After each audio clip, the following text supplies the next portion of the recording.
get a favorable whistle at certain points, but that is an epic collapse. Really disappointing way to end the race. Yeah, there's no doubt about it. And as we look at what happened down the stretch, and the Nets call timeout. It's a 9-point lead, and it's essentially over right there. So I really don't know what happened. They were inside the cave. That 11-point lead, and you're thinking you hadn't seen that from the Clippers the way that they ended the game all game long. Paul George and Kawhi Leonard, they were mostly. Yeah, on 3, 1, 2, 3. Yeah. We're live. The fact that the Clippers spent 22 straight. Yep.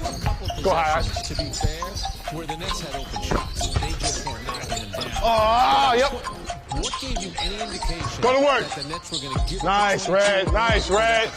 Nice. That a boy, Ice. That's perfect.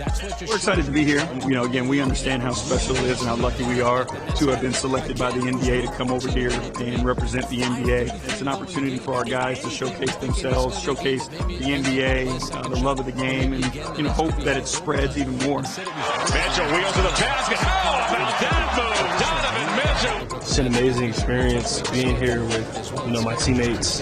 Obviously, spreading the game is a huge. Had 12 points alone from the free throw line. Kawhi Leonard by himself had 14 points. I mean, again, an epic collapse. 18-point lead with 11 minutes to go. But again, they were up 11 with 5.5 minutes to go and ended up getting run right out of the gym. All right, so Brooklyn could not close it out once again. Let's hear from Jacque Vaughn about the loss. Tough loss, Coach. You guys came out with the pedal to the metal, and you had them on the ropes until the end. Can you tell me what happened, Coach? Yeah, way to get off you button, you first lead off. I love it. Way to get after it. We did some really good things tonight. I think you take a look at those first 3 quarters where we were able to build a lead.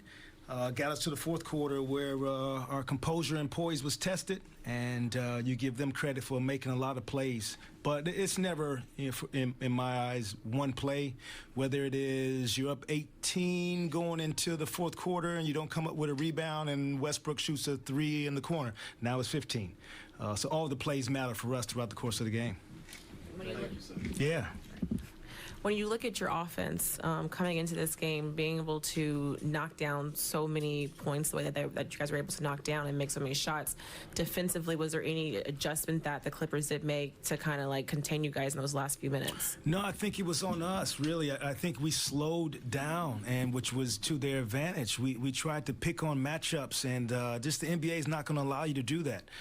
They were able to load up and start blitzing us a little bit and sending 2 people at a few guys, but when we were playing fast and making them react to us, we had the advantage. When we slowed the ball down in the fourth quarter and let them use their size, length, and strength against us, this is what's going to happen. This is what I told the group. You correctly point out it's not one thing. It's not a busted coverage or a blown call. I mean, when you have 5 minutes like that, where you guys didn't seem to have a mental response, a way to figure out how to staunch the bleeding, how disappointing is that this deep in the season that a run like that could go on that long without a response? Oh, I think it just tells you that our group is still learning lessons.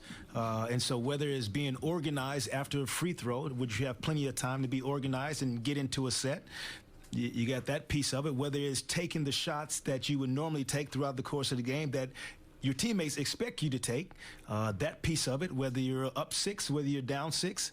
So those are lessons for us to learn, especially on the road against a really good team. Defensively, you guys kind of held Kawhi and George in check a little bit, but then how was Kawhi able to get going offensively against you guys? Yeah, I think some of those freebies. So whether we missed a shot and they were able to get out in transition, this is a group that really doesn't get out in transition. They play pretty slow and methodical and get in their sets. I think they were taking advantage of probably over 20-some fast break points for them with second chance to get out and run. So that piece of it got them going layups-wise. And then, you know, at the end of the day, those dudes are shot makers, and they made some tough shots, so give them credit for that. And then defensively, you guys have kind of been improving since this Paris trip, but to give up a run like this, I guess, just how, disappointing is it after you guys made so many strides defensively the last 3 or 4 games or so. Yeah, I think we made strides tonight also. It's not all or nothing. And so first 3 quarters, you could say we were pretty good. We gave up 40 points, 40-plus points in the fourth. So that piece of it. So I think there was some good things that were done tonight that we challenged our group with. Unfortunately, Nick got in foul trouble. That hurt us a little bit along the way. But it doesn't take away from the fact that we got better tonight and we are getting better defensively.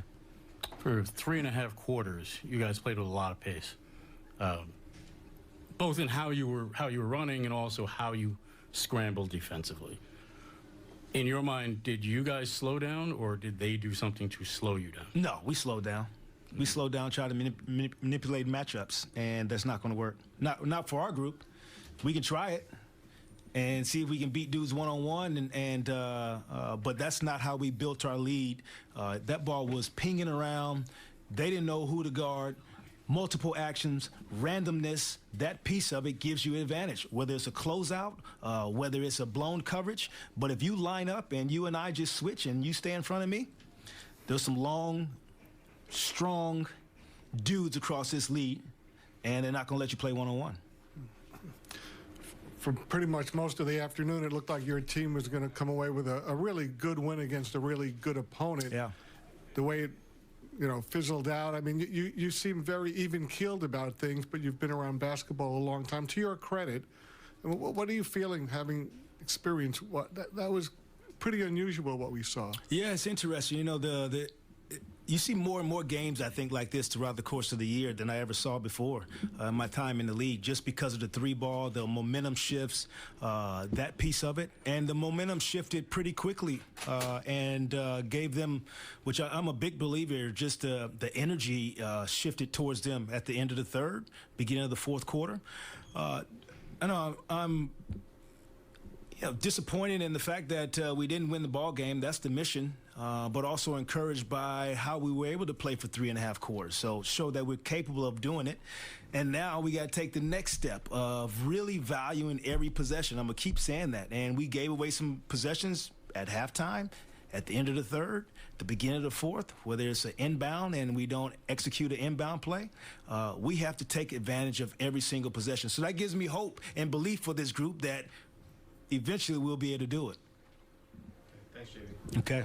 So overall, Jacque Vaughn encouraged, but also mentioned that what